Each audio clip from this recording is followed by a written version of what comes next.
And in for Amy this morning, Kristen McQuarrie, Chicago Tribune editorial board member and good Catholic.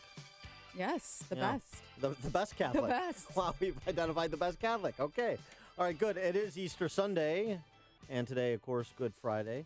And so let's end the show with a bit of uplifting talk and thought. Sorry for that mashup there. That is of transcendental nature. To help us do that, we're pleased to be joined by Pastor Colin Smith. He's the senior pastor of the Orchard Evangelical Free Church in suburban Chicago. And tomorrow night, Holy Saturday, on AM 560 right here, we're airing a 2-hour special broadcast entitled Heaven, How I Got Here, A Night with the Thief on the Cross. It's airing from 10 p.m. to midnight tomorrow night, Saturday night. And it's an adaptation of the book, Heaven, How I Got Here, A Night with the Thief on the Cross, written by Pastor Colin Smith. Pastor Smith, thanks so much for joining us. Appreciate it. It's a pleasure. Thanks. It's good to be with you. So give us a little a preview of the story. I mean, the story of the crucifixion of Jesus in Luke 23 we're familiar with, but the adaptation of the book that would be broadcast on these airwaves tomorrow.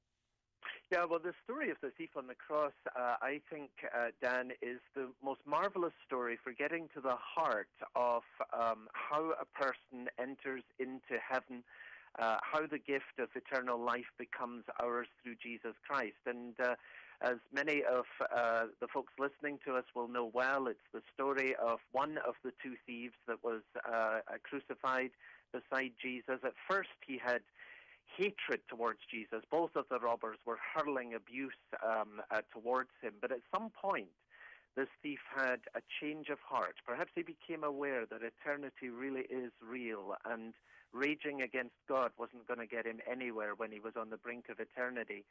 And he really reaches out to Jesus, and he says to Jesus, "Remember me when you come into your kingdom." And Jesus said to him, "Today you will be with me in paradise." So I find that such a powerful story, because I think many people have the idea that if we were to be right with God and to have hope of everlasting life, and most Americans hope and think that they will be in heaven, but many have the idea that we get there simply by living a good enough life. And obviously this guy hadn't lived a good enough life.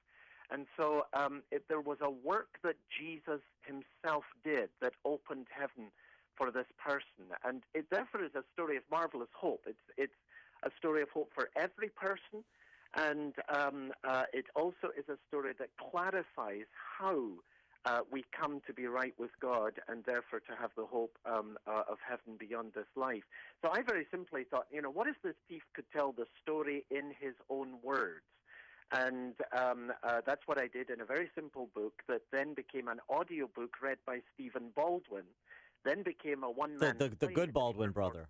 The good Baldwin. Yeah, that's right. Yes. That's right. And it then became a one-man play, and it's now even become the film of the one-man play. So there's a number of things, and I'm so grateful that all the listeners to the station are going to hear the story, as you say, tomorrow evening from 10 till midnight. It's read by Stephen Baldwin, the story of the thief on the cross, in the first person, describing how he began the last day of his life in a prison cell and ended that day in the presence of the Lord. Tell us a little bit about how Stephen Baldwin came to do this. And so you just answered my initial question. It's his voice that we will hear, but how did he get connected with this project? Yeah, well, our team at Unlocking the Bible, our radio program from the church, got in touch with Stephen when we thought, if there was someone who is an actor who we would want to do this, who would it be? And Stephen was the first person who came to our mind. And I think he's said in other interviews that he sees some reflection of his own life here, that God is able kindly to reach into the life of a person who may be very far from him. And he identified with the character, and that's the brilliance of his reading and then of the acting that he's done to present this story. He's really got inside the character and the amazing transformation from this anger and despair on the one hand towards a genuine faith that brings new life on the other. It's a marvelous story, and he brings it to life in a powerful way. It's a really interesting angle to take, the perspective of the thief on the cross next to Christ. And I wonder, because the Bible only has, a very limited account of the thief, Yeah. and I wonder how you were able to expand that into a book. Yeah, well, we put a fictional front end on the story. He became a thief. How did that happen? We don't know that. So I put a fictional front end on that. We can assume, I think, that he was Jewish. We can assume that he was brought up with a knowledge of the Old Testament scriptures. He does talk about to the other thief and say, "Don't you fear God?" So he must have had some sense that God is very great, that he was brought up with, but he must have pushed against that and pushed that away. So I put a little front end in the story, but the big piece is this. We know for sure from the Bible that the thief died after Jesus. And the reason we know that is that the Bible tells us that they came to break the legs of the criminals, which was how they hastened death in crucifixion, because that brought on suffocation when they could no longer push themselves up to breathe. But when they came to break the legs of the criminals, Jesus had already died. He had already said, "Father, into your hand I commit my spirit." And that's why they put the spear into his side rather than breaking his legs. He was already dead. So what that means is that the thief on the cross actually heard and witnessed everything that happened during the 6 hours that Jesus hung on the cross.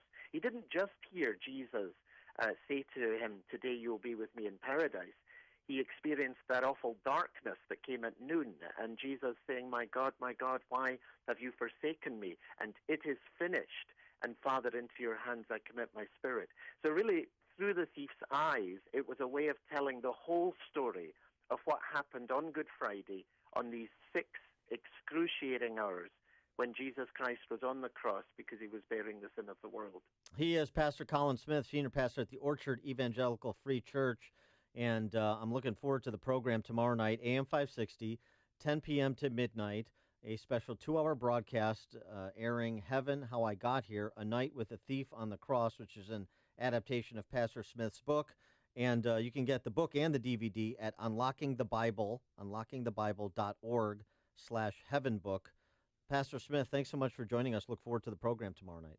Thank you very much. I appreciate it. And he joined us on the Turnkey.Pro answer line.